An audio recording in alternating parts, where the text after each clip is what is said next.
Segunda de Corintios, capítulo 5, verso 18. Este es un pasaje bien conocido de las Escrituras. Dice así la palabra de Dios: y todo esto proviene de Dios, quien nos reconcilió consigo mismo por Cristo y nos dio el ministerio de la reconciliación, que Dios estaba en Cristo reconciliando consigo al mundo, no tomándole en cuenta a los hombres sus pecados, y nos encargó a nosotros la palabra de la reconciliación. Así que somos embajadores en nombre de Cristo. Como si Dios rogase por medio de nosotros, os rogamos en nombre de Cristo: reconciliaos con Dios. Al que no conoció pecado, por nosotros lo hizo pecado, para que nosotros fuésemos hecho justicia de Dios en él. Amén. Bien, mis hermanos, hay una historia de dos tribus que siempre estaban en constante guerra. Un misionero estaba en una de esas tribus y había tratado de explicar el evangelio de diferentes maneras allí donde él estaba sirviendo, pero cada día se hacía más difícil que estas personas, los nativos de esa tribu, entendieran el mensaje del evangelio. Desconcertado por la violencia que se vivía en el lugar, el hombre decidió ir a predicar el evangelio a otro lugar. Ya sentía que no tenía más fuerzas para seguir en ese lugar. Predicaba y predicaba y las personas no entendían el mensaje del evangelio. Hasta que un día, frente a su tienda, se estaba dando un acontecimiento, algo sin igual en la tribu donde él estaba. Había muchas personas reunidas y cuando él fue allá a ver qué era lo que ocurría, él pensaba que algún acto de violencia era que se estaba dando allí. Pero cuando él fue, se dio cuenta que había un niño llorando y una madre también desconsolada llorando. Allí se estaba dando un acto de reconciliación entre las dos tribus que siempre estaban en guerra. Y para ello, ellos tomaron a un niño de la tribu donde estaba el misionero y lo iban a dar a la otra tribu. Ese niño iba a criarse con la costumbre de la otra tribu y con todas las enseñanzas que le iban a dar en la otra tribu. Y ese niño se le denominó el niño de la paz entre esas dos tribus. Hermanos, algo similar nos está diciendo el apóstol Pablo que ocurrió con nuestro Señor Jesucristo en este pasaje de las Sagradas Escrituras. Hay que recordar que la posición de todos los seres humanos es en enemistad con Dios. Vamos a ir a Isaías capítulo 59, versículo 2, para que nosotros veamos cómo el profeta Isaías declara la situación de la nación de Israel, pero también la situación de todos los seres humanos. Isaías capítulo 52, versículo 2. Pero vuestras iniquidades han hecho división entre vosotros y vuestro Dios, y vuestros pecados han hecho ocultar de vosotros su rostro para no oír. Así es.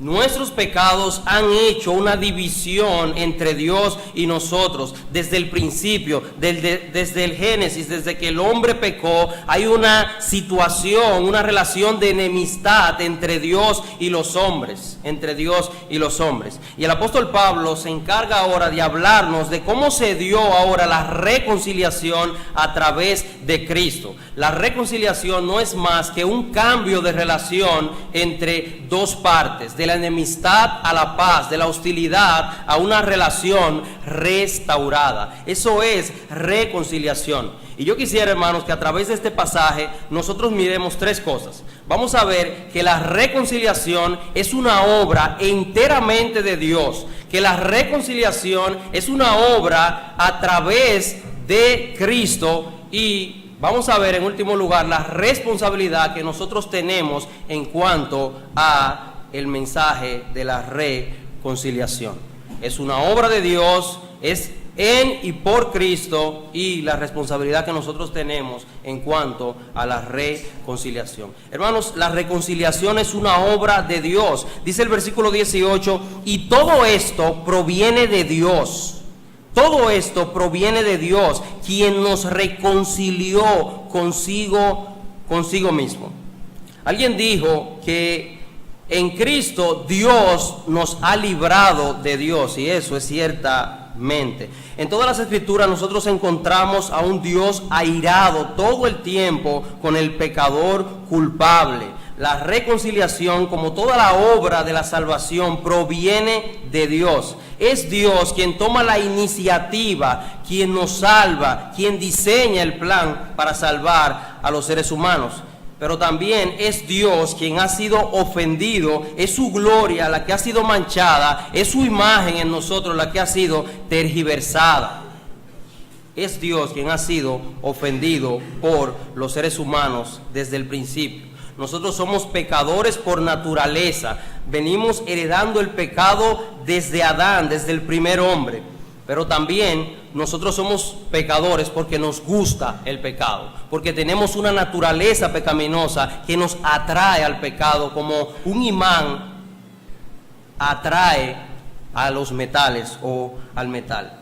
Recordemos en Génesis, cuando Dios creó todas las cosas, incluyéndonos a nosotros los seres humanos, el primer hombre y la primera mujer, Adán y Eva. Las puso allí en el huerto, en ese lugar precioso que Dios diseñó, creó, y les hizo una única prohibición, la que usted ya conoce y usted sabe el resto de la historia. El hombre desobedeció a Dios, influenciado por Satanás, y entonces el pecado entró al mundo, y como dicen Romanos, y por el pecado la muerte, y así el pecado juntamente con la muerte han pasado a todos los hombres, de modo que todos somos pecadores culpables.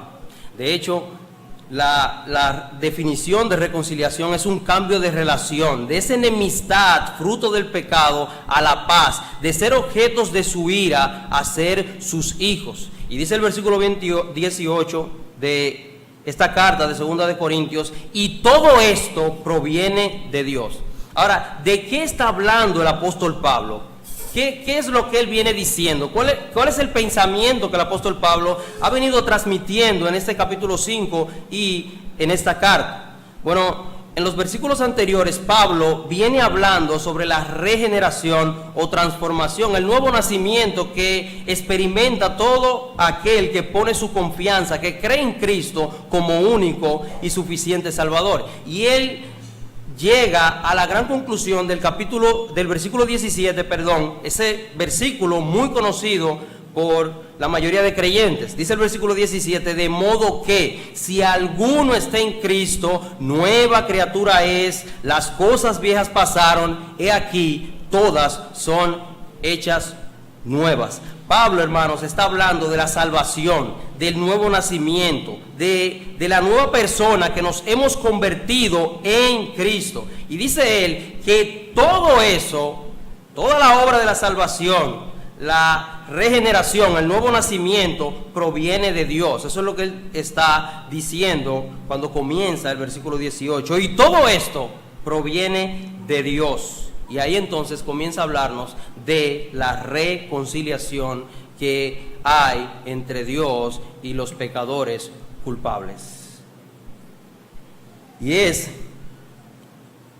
de ese Dios de donde proviene nuestra salvación, es de ese mismo Dios de donde viene nuestra reconciliación. La salvación es como un paquete donde viene todo eso. A veces nosotros limitamos la salvación a que no vamos para el infierno y que vamos para el cielo, pero la salvación tiene mucho más que eso. La salvación tiene que ver también con la reconciliación entre los pecadores culpables y un Dios santo y justo que está irado porque nosotros hemos quebrantado su santa y bendita ley. Y dice el apóstol Pablo, y todo esto, todo lo que tiene que ver con la salvación, proviene de Dios. No hay intervención humana alguna en nuestra salvación ni en nuestra reconciliación. Dios nos ha reconciliado consigo mismo, dice el apóstol Pablo, versículo 18, y todo esto proviene de Dios, quien nos reconcilió consigo mismo por Cristo. Es Dios quien ha llevado a cabo todo el plan de salvación para reconciliarnos con Él. Es Él quien prepara todo el escenario, quien diseña todo el plan, quien hace todas las cosas. Hermanos, la reconciliación es una obra enteramente de nuestro Dios. Dice el texto, y todo esto proviene de Dios, quien nos reconcilió consigo mismo. Es Dios el agente principal, es Dios quien lleva a cabo la salvación y reconciliación. Es Dios y no el hombre. Dios es el agente activo. Él nos reconcilió con Él mismo cuando nosotros no teníamos ni siquiera esperanza. Éramos como todos los seres humanos, vivíamos en este mundo sin Dios y sin esperanza. Él es quien ejecuta la acción. Él fue quien llevó a cabo la obra, el diseño, todo. Eso es como, imagínese una construcción. Usted va a hacer una construcción y usted es el arquitecto quien diseña la construcción. Usted es quien va a poner los bloques, usted quien va a poner la varilla, usted quien va a poner todo. Así es con Dios y la salvación. Dios es quien ha hecho todo para salvar al hombre pecador. Es Dios quien nos ha reconciliado con Él. Dijo alguien, Él es tanto el iniciador como la meta de la reconciliación. La reconciliación no es algo producido por el hombre, quien estaba sentado en un momento y dijo, no, pero yo no puedo seguir así con mi Creador, yo no puedo seguir en esta relación de hostilidad. No es así, hermanos, ni nunca fue así, ni nunca será así. Es Dios quien llevó a cabo, quien comenzó, quien terminó, quien diseñó la obra de la reconciliación, como especifica el apóstol Pablo en Romanos capítulo 3, del 9 al 10. No hay quien busque a Dios, no hay justo ni aun uno, no hay quien haga lo bueno. Nadie busca a Dios, a nadie le sale eso. Es Dios quien nos ha reconciliado con Él mismo. Es claro, hermanos, la reconciliación es obra de Dios. Es sumamente asombroso que Dios, el Todopoderoso, quien creó todo con el poder de su palabra, se reconcilia Él mismo con nosotros. Siendo Él el ofendido, Él es quien lleva a cabo la reconciliación. Con razón el apóstol Pablo dice en Romanos capítulo 5, versículo 9 al 11, que es un pasaje que también habla de la reconciliación. Vamos a leerlo, Romanos capítulo 5, del versículo 9 al 11, para que usted vea lo que el apóstol Pablo dice allí en cuanto a esto.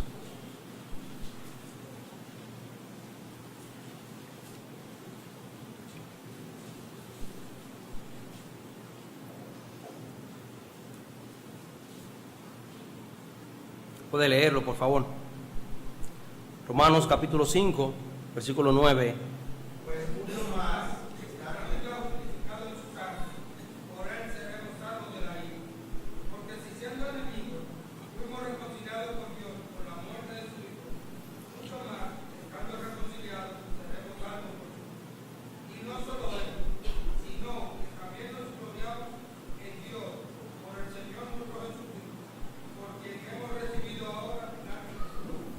Usted ve en todo el pasaje, toda la obra de la salvación, de la reconciliación, de acabar con esa enemistad, se le atribuye única y exclusivamente a Dios. Y es igual en todos los pasajes de las Escrituras. Por ejemplo, si nosotros vamos a Efesios capítulo 2, donde habla de la gracia que nos salvó, dice, por gracia soy salvo, por medio de la fe, y esto no de vosotros, pues es don de Dios, es un don de Dios, es de Dios de donde viene nuestra salvación. Él es quien ha hecho posible esto. Dice el versículo 18, quien nos reconcilió consigo mismo por Cristo. Y en el versículo 19 dice que Dios estaba en Cristo. Es Dios el agente principal, es Dios quien ha hecho posible que pecadores culpables como tú y como yo podamos tener un cambio de relación, de enemigos a ser sus hijos ahora. Y cuando uno piensa en eso, solamente le resta glorificar el nombre de Dios. nosotros no hemos hecho nada. Usted puede creer que usted creyó y que por eso se salvó. Bueno, pues déjeme decirle que en Efesios capítulo 1 dice que Dios lo escogió a usted desde antes de la fundación del mundo. De modo que usted y yo no tenemos ningún mérito alguno, ni una pizca. Es Dios quien ha hecho posible la reconciliación de principio a fin. Solo nos resta glorificar su nombre cuando pensamos en eso. Ahora, hermanos, en segundo lugar, la reconciliación fue por medio de Jesucristo, Dios Hijo. Versículo 18, versículo 19 y también el versículo 21. Dice el versículo 18: y todo eso proviene de Dios, quien nos reconcilió consigo mismo por Cristo. Y dice el versículo 19 que Dios estaba en Cristo reconciliando consigo al mundo.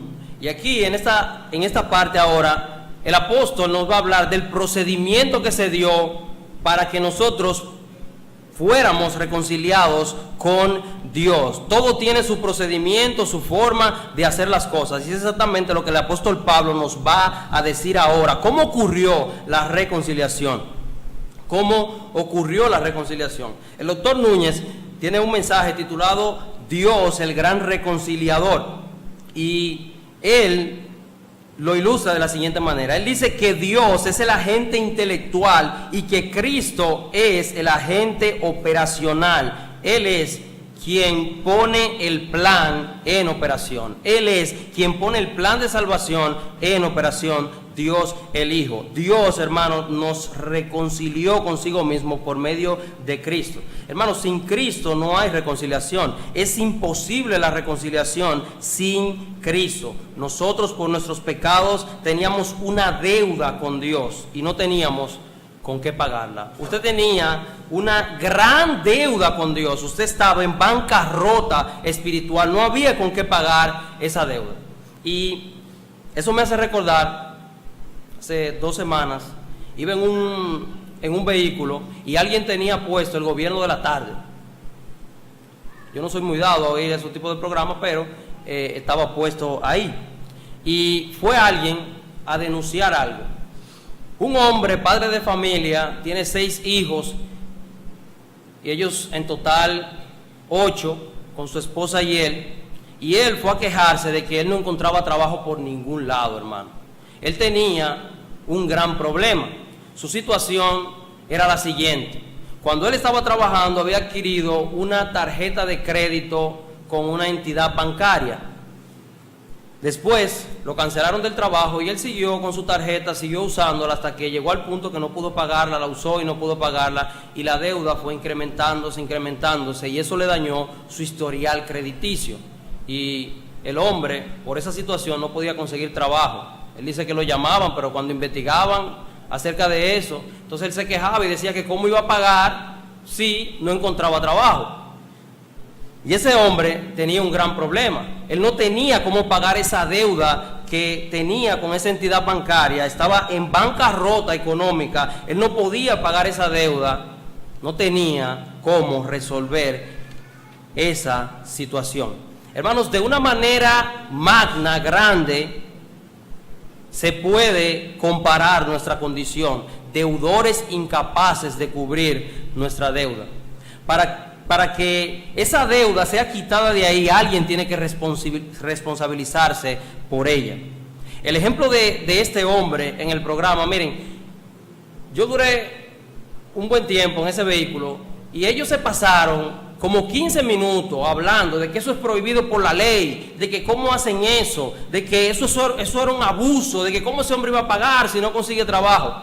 Pero usted sabe qué, al final el hombre se fue para su casa con su mismo problema, con una deuda que él tenía que pagar y no tenía cómo pagarla. Nadie sacó de su bolsillo y le dijo: tenga, pague la deuda. Nadie se responsabilizó por la deuda. En igual situación estábamos todos nosotros. Todos los seres humanos que no conocen de Cristo están en esa misma condición. Tienen una deuda con Dios, con el Dios Santo y el Dios Justo, y son incapaces, no pueden pagar esa deuda con el Dios 3 veces santo, con el Dios justo. Hermanos, hasta que alguien no se responsabiliza por la deuda sigue.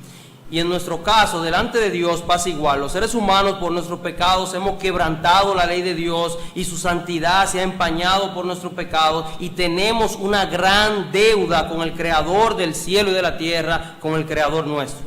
Pero para cubrir esa deuda, alguien tiene que pagar, y ese alguien debía de ser un hombre santo y sin pecado, sin mancha alguna, para satisfacer o pagar la deuda que nosotros los seres humanos tenemos con Dios. No podía ser un ángel.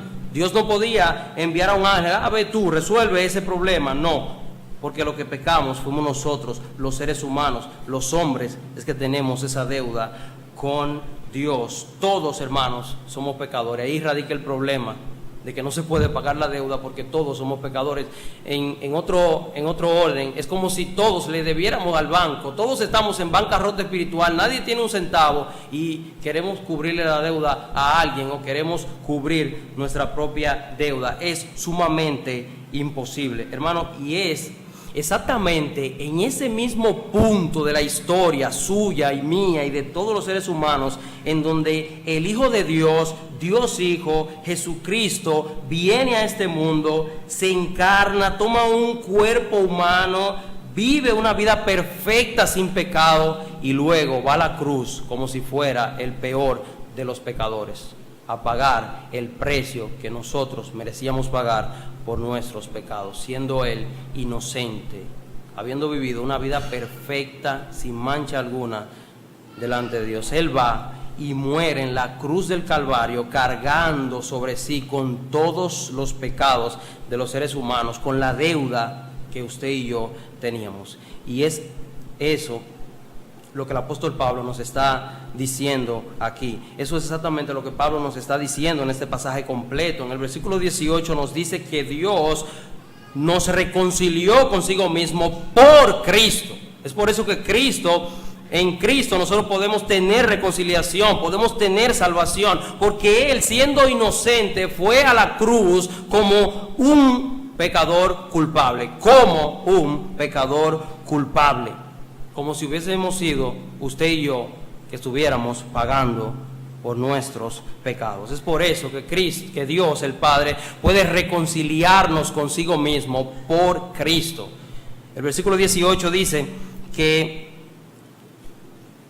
Dios nos reconcilió consigo mismo por Cristo. Y en el versículo 19 dice que Dios estaba en Cristo, reconciliando consigo al mundo. Y en el versículo 21 se nos dice específicamente cómo Cristo efectuó esta reconciliación. Hermano, Cristo es quien lleva a cabo la operación de la reconciliación entre Dios y nosotros. Él es quien hizo posible esto. Él es quien hizo posible que pecadores culpables como usted y como yo podamos tener una relación de paz con el Dios justo y el Dios santo, siendo usted y yo pecadores. El versículo 19 nos dice que Dios estaba en Cristo reconciliando consigo al mundo, no tomándole en cuenta a los hombres sus pecados. Ahora, ¿a qué se refiere el texto cuando dice no tomándole en cuenta a los hombres sus pecados? ¿Acaso estaba Dios pasando por alto el pecado de la raza humana? No. Dios es justo y es santo y Él no puede hacer eso. Eso es contra su naturaleza. Dice MacArthur, explicando esto, que esto puede traducirse como imputar o acreditar. Entonces sería que Dios no estaba acreditando a nosotros los hombres nuestros pecados, sino que en Cristo fue acreditado, imputado el pecado de todos los seres humanos, para así poder reconciliarnos y salvarnos. Es por eso que en Cristo Dios estaba reconciliando consigo al mundo. Es por eso que Cristo hizo posible la reconciliación. Y esto, hermano, suena muy general. Vamos a hacerlo más personal. Es que Dios estaba reconciliándote a ti con Dios, reconciliándome a mí con Él mismo, acreditándole a Cristo tus pecados, acreditándole a Cristo mis pecados. Es así. Cristo llevando sobre Él nuestros pecados, nuestra culpa, lo que nosotros debíamos pagar. Como dice el apóstol Pedro, Él mismo en su cuerpo llevó al madero nuestros pecados. Cristo fue nuestro sustituto en la cruz del Calvario. Él sufrió todo lo que usted y yo teníamos que padecer por nuestro pecado. Lea en su Biblia, en los evangelios, todo lo que Cristo tuvo que padecer por nosotros, su pasión, la manera en cómo Cristo murió, como si fuera el peor de los pecadores, siendo Él totalmente inocente. Vamos a ver un ejemplo que ya hemos meditado en él, Mateo capítulo 27, versículo 27.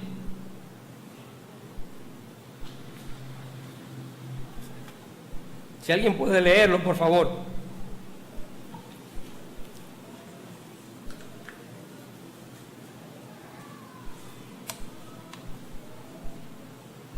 Entonces los soldados del gobernador llevaron a Jesús al pretorio y reunieron alrededor de él toda la compañía. Y desnudándole, le echaron encima un manto de escarlata y pusieron sobre su cabeza una corona teñida de espinas y una caña en su mano derecha. E hincando la rodilla delante de él, le escarnecían diciendo: Salve, Rey de los judíos. Y escupiéndole, tomaban la caña y le golpeaban en la cabeza. Después de haberle escarnecido, le quitaron el manto, le pusieron sus vestidos y le llevaron para crucificarlo. Eso es solo un poco de lo que Cristo, siendo Él el creador del universo, Dios, que con el poder de su palabra hizo todas las cosas, tuvo que padecer para que usted y yo seamos reconciliados con Dios, tomando Él nuestras culpas. Dios estaba en Cristo reconciliando consigo al mundo. Y en el versículo 21, un versículo muy conocido que se utiliza para predicar el evangelio en todo lugar, el versículo 21 dice: al que no conoció pecado, por nosotros lo hizo pecado, para que nosotros fuésemos hechos justicia de Dios en él. Aquí el apóstol explica cómo pudo darse la reconciliación de los pecadores culpables delante de Dios. ¿Cuál fue el procedimiento que siguió? Este es el procedimiento que Cristo hizo para poder reconciliarnos con Él. Fuera de Cristo nadie puede ser salvo, nadie puede ser reconciliado con Dios o tener ninguna relación con Dios. Porque al que no conoció pecado, al único que no conoció pecado, por nosotros fue hecho pecado, para que nosotros fuésemos hechos justicia de Dios en él. Al que no conoció pecado, a Jesucristo, sin pecado, sin mancha, como vemos a través de las Escrituras. En Hebreos, dice el autor a los Hebreos que nosotros necesitábamos un sumo sacerdote que debía ser diferente a todos los sumos sacerdotes del Antiguo Testamento, a Aarón y a toda su descendencia, porque ellos debían de ofrecer sacrificio primero por sus pecados y luego por el pecado de todo el pueblo. Sin embargo, Cristo era sin pecado, Cristo sin mancha alguna. Primera de Pedro capítulo 1 versículo 19. Vamos a ver qué nos dice Pedro allí en su primera carta, en el capítulo 1 versículo 19. Y también alguien que busque Juan capítulo 8 versículo 46, donde nos habla de esa vida perfecta de Cristo sin pecado alguno.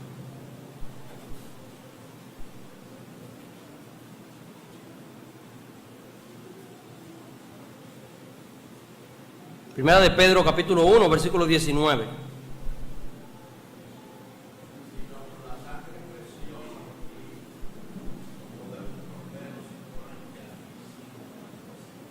Sin mancha y sin contaminación alguna.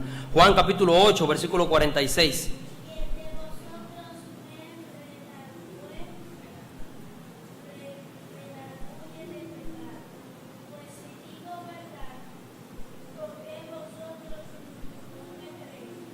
Así es, el Señor Jesucristo sigue con su disputa en el Evangelio de Juan con los escribas y los fariseos, o ellos siguen con la disputa con Él, y el Señor le hace una pregunta.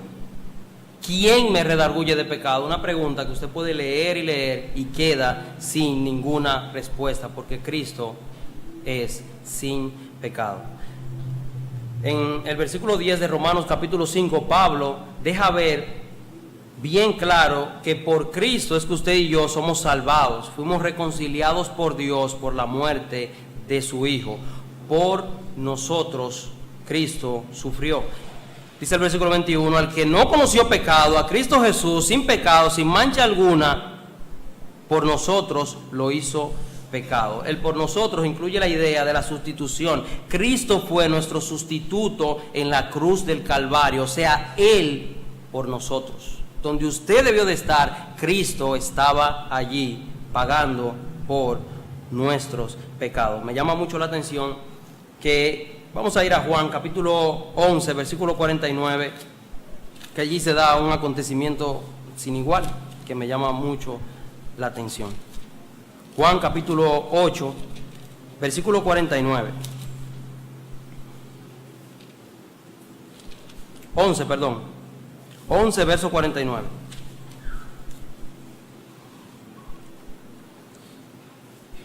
Dice el versículo 49, entonces Caifás, uno de ellos, sumo sacerdote, aquel año le dijo, vosotros no sabéis nada, ni pensáis que nos conviene que un hombre muera por el pueblo y no que toda la nación perezca. Y sigue diciendo el versículo 51, esto no lo dijo por sí mismo, sino como era el sumo sacerdote aquel año, profetizó que Jesús había de morir por la nación. Caifás, inconscientemente, utilizado por el Espíritu Santo, de una manera que Dios sabe, allí profetiza que Cristo moriría por todo el pueblo. A nosotros nos conviene que muera uno por el pueblo y no que todo el pueblo muera. Y es así como ocurrió. Uno murió no solamente por el pueblo de Israel, sino por todos los seres humanos, por el mundo entero, por lo que Dios va a salvar. La palabra en griego que se usa ahí es huper, y en la clase dominical aprendimos que esto tiene la idea de en lugar de o en beneficio de, y esta palabra se utilizaba para describir a alguien que se ponía sobre otra persona para recibir los golpes por él. Cristo por nosotros fue hecho pecado. Él sufrió lo que usted y yo merecíamos sufrir por nuestros pecados. Y Cristo fue hecho pecado. Él recibió lo que nosotros merecíamos. La condenación fue sobre Él. Todo el peso del pecado cayó sobre Cristo en la cruz del Calvario. Al que no conoció pecado, por nosotros fue hecho pecado. Hermano, la pregunta que tiene que surgirnos a nosotros cuando vemos estas cosas en las Sagradas Escrituras es: ¿qué te causa saber que Cristo pagó tu deuda? Que ya tú le recibiste como único y suficiente Salvador. Y cuando tú encuentras un pasaje así que te habla de lo que Cristo hizo por ti, ¿qué causa dentro de ti? Que todo el castigo que tú merecías por tus pecados fue sobre Cristo. ¿Qué te viene a la mente?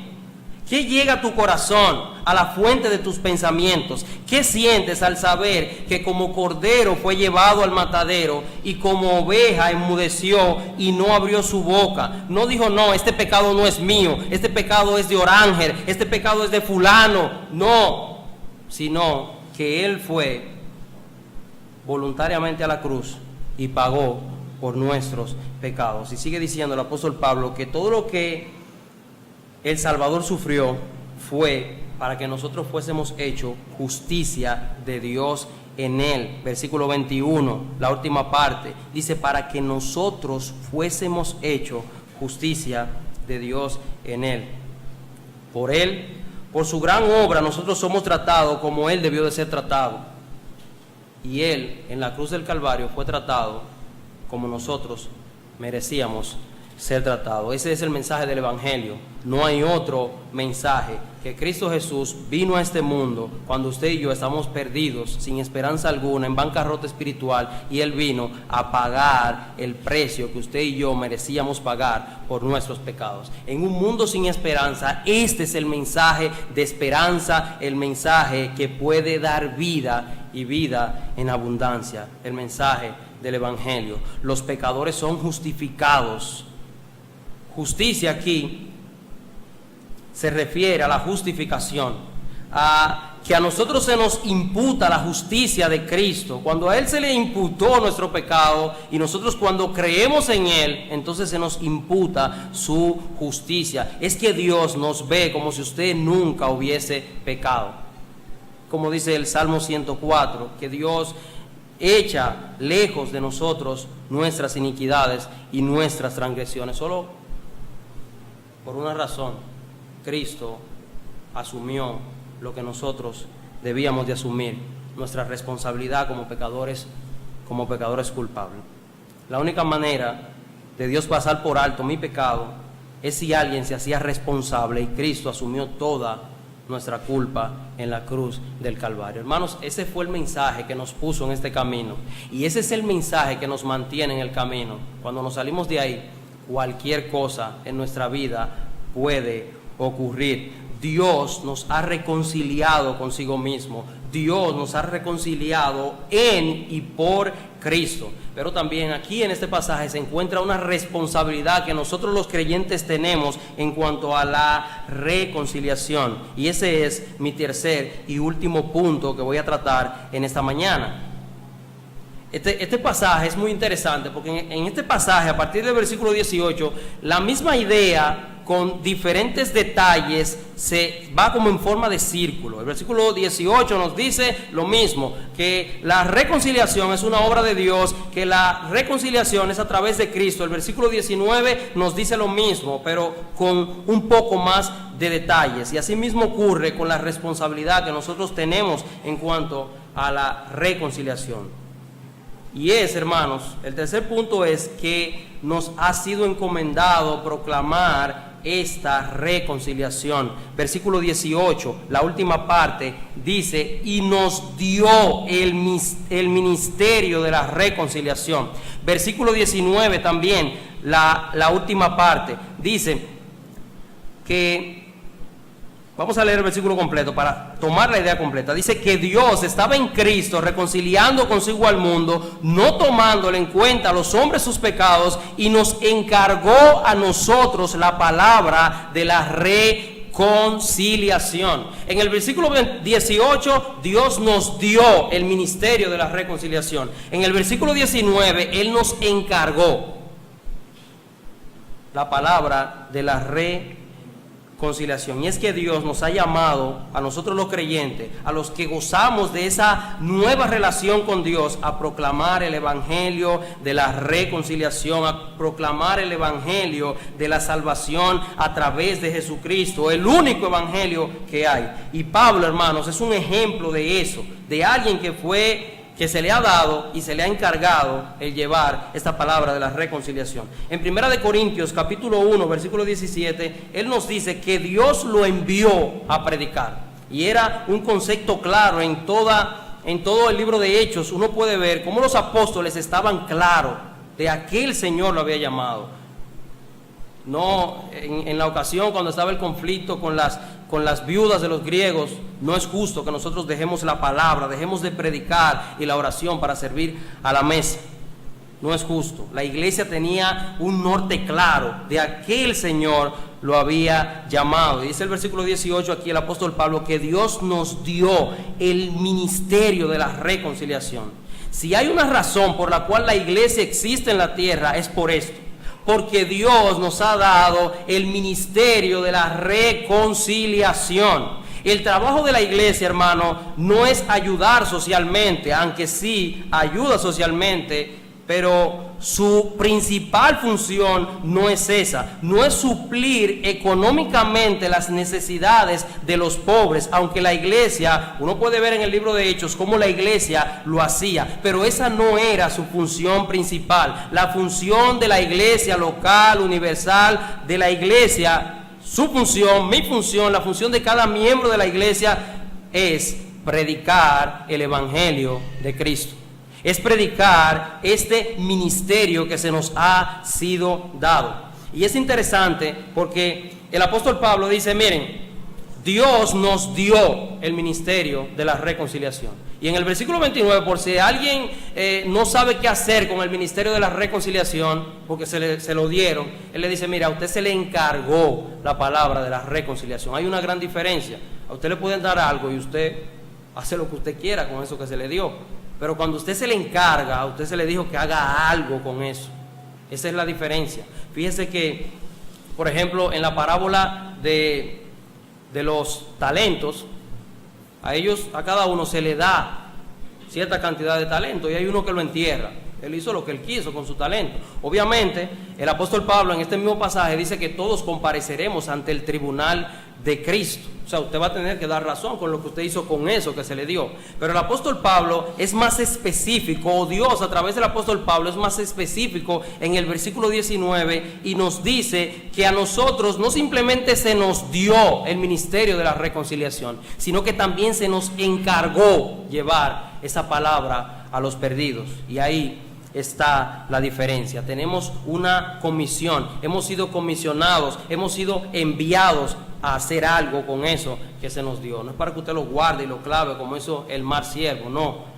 Usted tiene que producir eso, que poner eso a producir al 100%.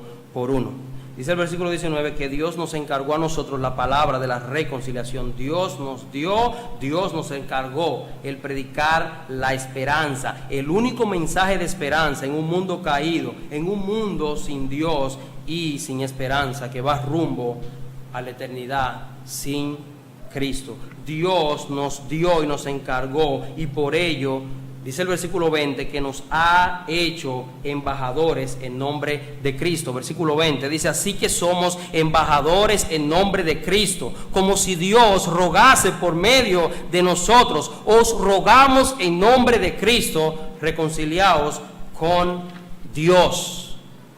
Ese es el mensaje que usted y yo debemos de llevar, el mensaje del evangelio, el mensaje de la reconciliación, que en Dios hay esperanza. En medio de un mundo que vive sin Dios y sin esperanza, Dios nos ha dado a nosotros el proclamar el mensaje de la reconciliación, el mensaje de la esperanza. Dios nos ha hecho embajadores suyos, y un embajador es un representante. Y hay diferentes embajadores de diferentes países, como de este país hay embajadores en otros países, y esos embajadores viven en otra cultura, en otra nación, pero ellos no son de ahí, ellos son del país al que pertenecen. Asimismo, usted y yo tenemos un cometido aquí. Si Dios nos salvó y nos dejó aquí, es para que usted y yo prediquemos el mensaje de la reconciliación, es para que usted y yo llevemos el mensaje a los perdidos. Hermano, imagínese por un momento que usted va al médico y usted entra al consultorio y el médico está muy serio sentado en su sillón. Ya su cita ha sido previa, ya previamente le habían mandado a hacer algunos análisis, por ejemplo, del estómago, digamos, y el doctor está serio sentado con unos documentos en las manos esperándolo a usted. Usted llega, usted ve que el ambiente, como dice la gente, que el horno no tapa galletica, que el ambiente está un poquito complicado. El doctor está serio, tiene los resultados en la mano y hay un ambiente tenso. Y después de saludarse, él le pregunta que si usted anda solo. Ya usted sabe que la cosa se está complicando un poquito más. ¿Usted anda solo? Usted le dice, sí, yo ando solo. Tengo que darle una noticia que no es muy grata. Los exámenes arrojaron que usted tiene un cáncer terminal en el estómago y que no podemos hacer nada, ni intervenirlo ni nada. Está muy desarrollado. A usted le quedan 3 meses de vida. Imagínense. Es una situación difícil. Usted se le desboronó su mundo, se le acabó todo. Usted comienza a calcular todas las cosas. Usted dice, bueno, ya. Y usted no duerme pensando en esto, y usted está inquieto, y todo, usted mira la televisor y lo que ve comercial de funeraria, usted todo le apunta hacia allá. Pero alguien se presenta a su casa, típico del dominicano, y viene y le dice, mira, yo tenía esa misma situación que tú tenías, y me dieron un remedio. Yo no estoy apoyando eso de los remedios, es simplemente una ilustración. Y me dieron un remedio que hiciera tal cosa, tómate esto, que con eso tú te vas a sanar. Imagínese que usted se tome eso y usted se sane. Su mundo cambió de nuevo. usted vuelve a tener esperanza. Miren, hermanos, en una situación similar, pero mucho más diferente, es la situación de nosotros. Nosotros íbamos camino a la eternidad sin Cristo, estábamos perdidos en nuestros delitos y pecados, íbamos al infierno sin saberlo, y un día alguien nos predicó el mensaje de la reconciliación y usted escuchó el mensaje, el Espíritu Santo abrió su corazón, su mente, y usted creyó en Cristo como único y suficiente Salvador, y toda su situación cambió. De ser un muerto a vivir, de ir camino a la condenación eterna, ahora ir al cielo, a gozar de todo eso. Ahora, imagínese, hermano, que usted estaba en esa situación de salud y que usted conoce a familiares suyos, a amigos suyos que tienen ese mismo problema. Usted sabe que no duermen como usted dormía, que tienen todo el mismo problema que usted tenía. Y usted le dieron el antídoto, se lo bebió y se sanó. ¿Qué usted va a hacer? ¿Se va a quedar con eso? No lo va a seguir dando para adelante para que otros puedan también salvarse. Ese es el mismo ejemplo. Nosotros éramos pecadores culpables y a través de Cristo, a través del Evangelio de Cristo que alguien nos predicó, hemos sido salvados. Y nosotros no podemos quedarnos callados. Debemos de hablar el mensaje de la reconciliación en todo momento y en todo lugar. Debemos predicar el Evangelio. Este es un buen tiempo para usted reflexionar qué usted ha hecho este año con lo que el Señor le ha dado. Cómo usted ha predicado el Evangelio en los círculos donde usted se mueve, sus amigos, sus familiares. Usted ha sido un siervo del Señor que ha hecho caso a ese mensaje de reconciliación que se le dio y que se le encargó. El Señor nos mandó a predicar el Evangelio. El Señor Jesucristo dijo: id por el mundo y predicad el Evangelio a toda criatura. El que creyere y fuere bautizado, ese será salvo. El que creyere será salvo, dijo el Señor. En Romanos capítulo 10, versículo 3, dice Pablo: porque todo aquel que invoque el nombre del Señor será salvo. ¿Cómo pues invocarán a aquel en el cual no han creído? ¿Y cómo creerán en aquel de quien no han oído? ¿Y cómo oirán sin haber quien les predique? ¿Y cómo predicarán si no fueren enviados? Hay que recordar el fabuloso libro de David Platt en su libro Radical, donde deja ver cómo se puede romper esa cadena del evangelismo. Cómo predicando el mensaje del Evangelio, el mensaje de la reconciliación, dice él, si no fueren enviados. O dice Pablo aquí en Romanos capítulo 10, si no fueren enviados. ¿Cómo predicarán si no fueren enviados? Bueno, ya nosotros sabemos que en la gran comisión el Señor nos ha enviado, una menos.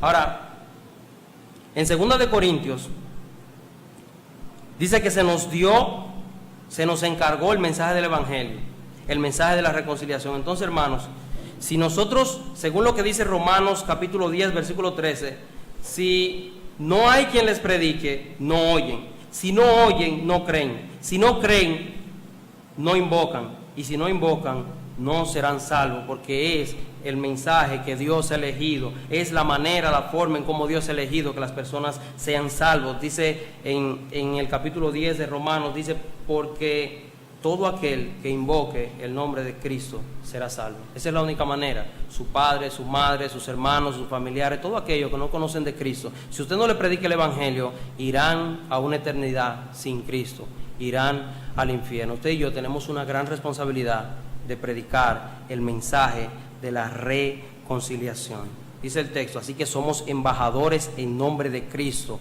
como si Dios rogase por medio de nosotros, os rogamos en nombre de Cristo, reconciliaos con Dios. En el original, este os no aparece. Ese os no aparece. De modo que aquí nos está refiriendo a los corintios, a los hermanos corintios que se le ha escrito esta carta, a que ellos debían de reconciliarse de nuevo con Dios. No, esto es un acto que ocurre una vez y por todas. Ahí se está refiriendo de todos aquellos que no conocen del Señor. Nosotros debemos de rogarle a aquellos que no conocen del Señor que acepten a Cristo, porque es la única manera en que ellos van a ser salvo. Dios, por medio de nosotros, está transmitiendo el mensaje del Evangelio. Hermanos, prediquemos el Evangelio. Hermanos, recordemos lo que el Señor ha hecho por nosotros. Él nos reconcilió. Es una obra enteramente de Él, a través de Cristo. Y es una obra que debe ser predicada. Es una obra que debe ser, no se debe de quedar ahí, se debe de seguir hacia adelante. Esa es la única razón por la cual el Señor nos dejó aquí en la tierra. Quiere el Señor que nosotros podamos predicar ese mensaje de la reconciliación en todo lugar. A los amigos que están con nosotros, si tú no has aceptado a Cristo como único y suficiente Salvador, yo te voy a decir algo.